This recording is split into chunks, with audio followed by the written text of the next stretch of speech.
Đâu kia. Đâu cho cái da thà mà đi cho chị da mà chia chị cho nhá. Nè. Ôi, nè.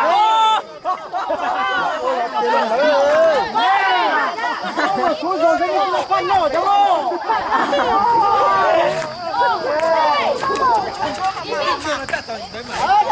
Nè. Phản tàu. Thôi.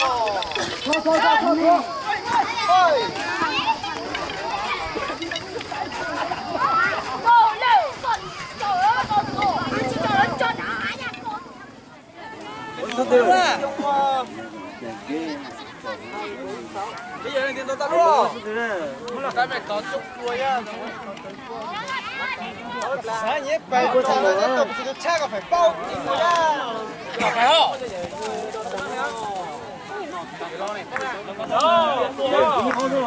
Cái bánh mà em đã mua thì sao nữa nào? Mà tôi là anh cho tôi là hay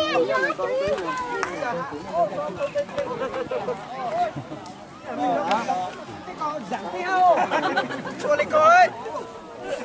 Trời tuột xa ra sự quyến tổng cho nhìn là không lo được bao giờ. Ôi cha.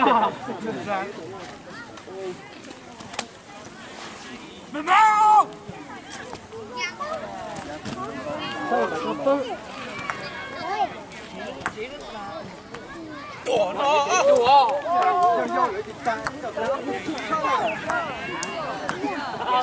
sao mà đi có phong mà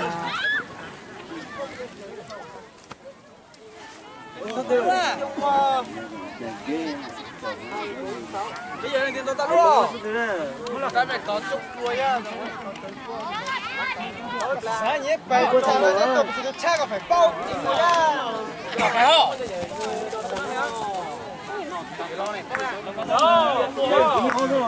cái bánh mà em đã mua thì sao nữa nào? Mà tôi là anh cho tôi là hay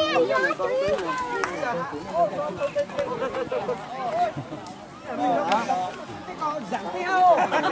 Cô lấy cô ơi. Trời tuột xa ra sự quyến tổng cho nhìn là không lo được bao giờ. Ôi cha. Đùa nó.